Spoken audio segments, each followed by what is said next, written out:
वक्ता तो वक्ता, हर व्यक्ति की अपनी हर कार्य व्यवहार में अनुभूति होती है।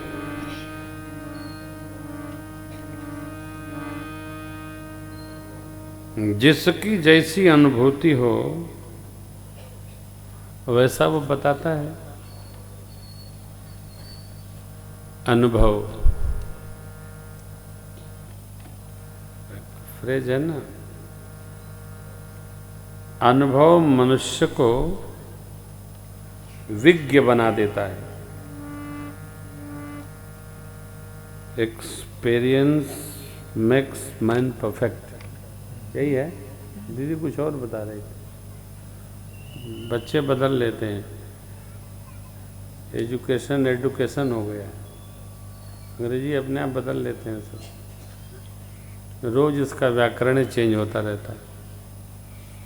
अनुभव व्यक्ति को संपूर्णता प्रदान करता है, परंतु अनुभव उसी को संपूर्णता प्रदान करता है जो अनुभव से कुछ सीख ले। एक हमारा सूत्र है, मनुष्य जब जब गलती करता है कुछ सीखता है।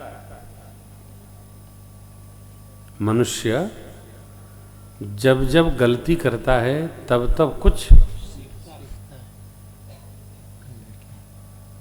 इसका अर्थ ये नहीं है कि वो जीवन भर गलती करता रहे और इसका टेक लिए रहे। अभी तो हम सीख रहे हैं।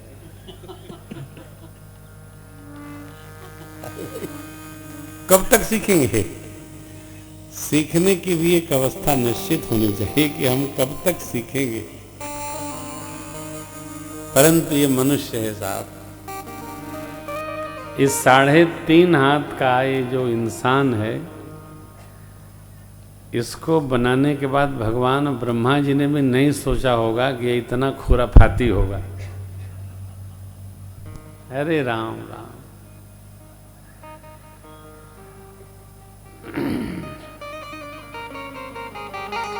आप देखते होंगे आजकल असली नकली में होड़ लगी है ना।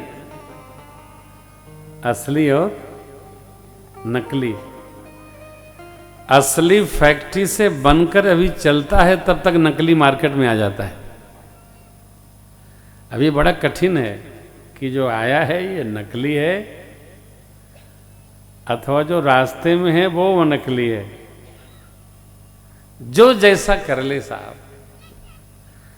हर बात व्यवहार में, हर स्थिति में, परिस्थिति में ये चल रहा है।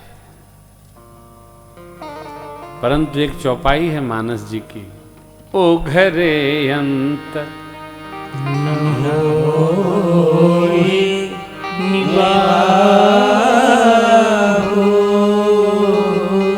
काल जिमि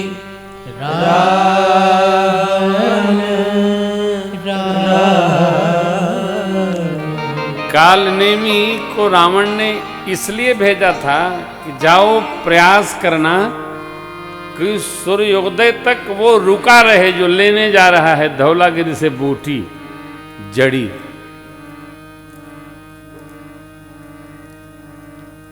कहा हो इतना तो हम कर ही सकते हैं, परंतु कैसे कर सकते हैं? सूर्य तो तब उगेगा ना जब ये चाहेंगे। एक बार किसी से पाला पड़ जाए मजबूत आदमी से तो दूसरा उसको देख के डरता है।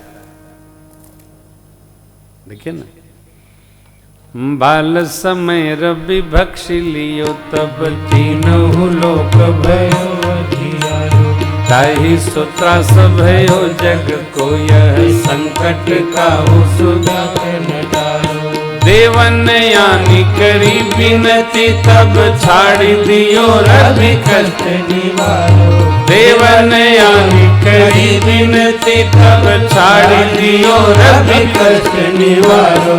को नहीं जानत है जग में कपि संकट मोचन नाम तिहारो। नहीं जानत है जग में कभी संकट मोचन राम की। तो काल नेम के रोकने से भी वो रुकने वाले हैं क्या? परंतु ये जो नकली लोग हैं इनको उद्यम बहुत आता है।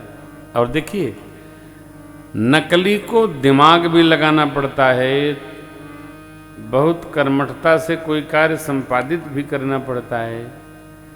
अरे इससे अच्छा है असली होकर के चलो। नकली होने में क्या लाभ है? उघरे अंत न होय निभा, एक दिन भेद तो खुलना ही है।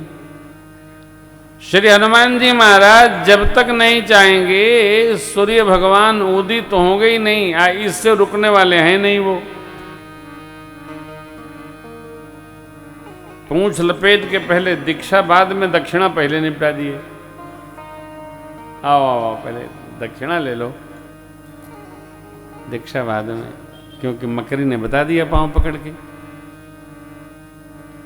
ये नकली लोग केवल अवरोध खड़ा कर दे, क्योंकि इनका कोई प्रोग्रेसिव सिद्धांत नहीं है, आगे बढ़ने का सिद्धांत नहीं है। अवरोध खड़ा करना, विरोध।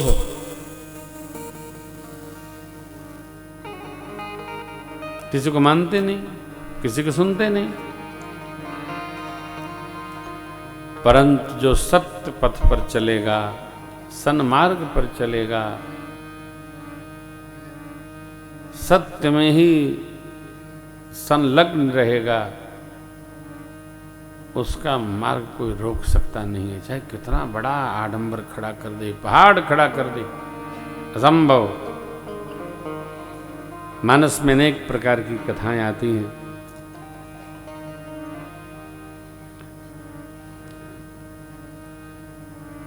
आपके मध्य प्रदेश के शिक्षा मंत्री ने कोई माता जी के लिए कुछ शब्द बोला है।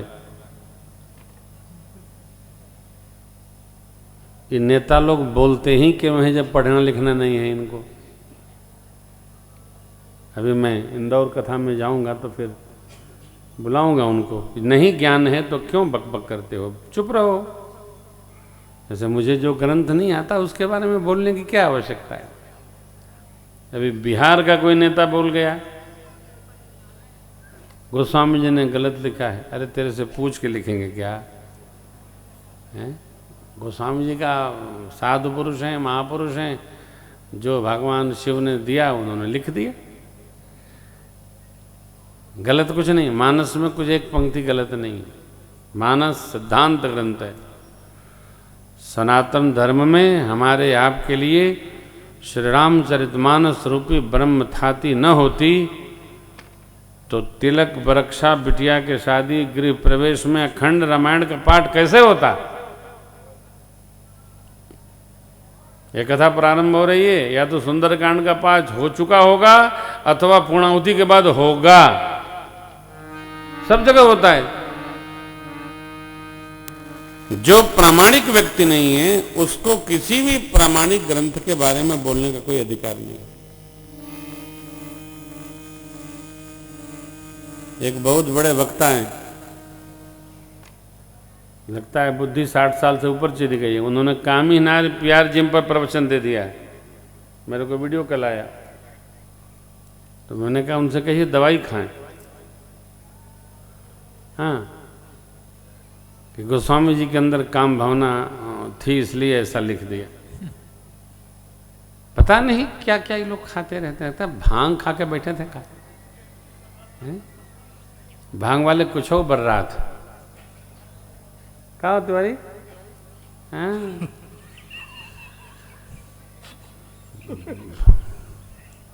देखिए, श्रेष्ठ के बारे में, वेद पुराण सदग्रंथों के बारे में, महाभारत जी, श्रीमद् वाल्मीकि मानस इतिहास ग्रंथ हैं, और सप्तऋषियों की जितनी भी रचनाएं हैं, महापुरुषों के सदग्रंथों के बारे में अन्यथा टीका टिप्पणी अपने दंभ के कारण से नहीं करना चाहिए।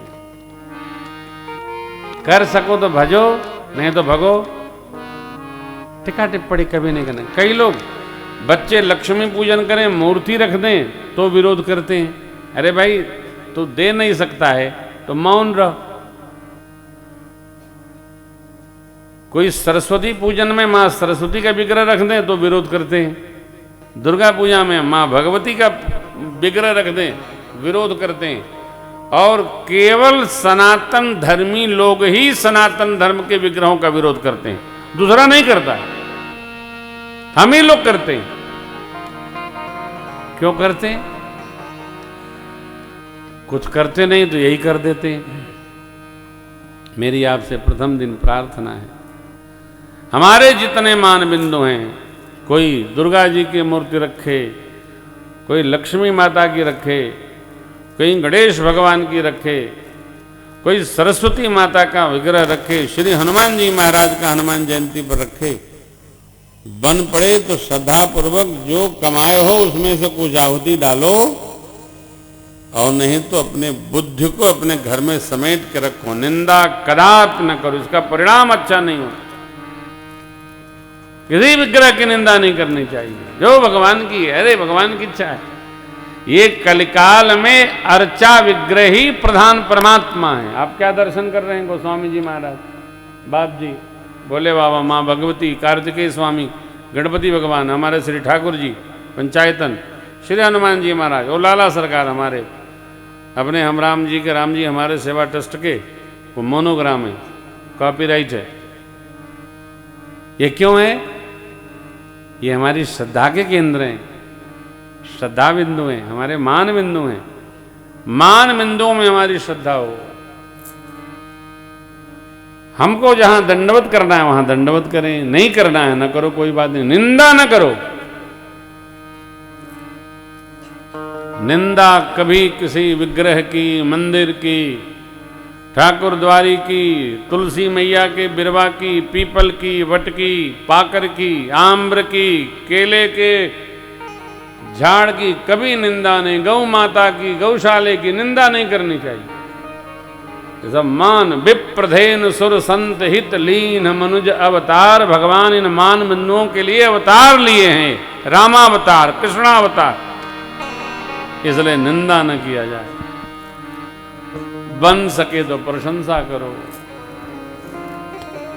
दंभ में प्रवेश न करें।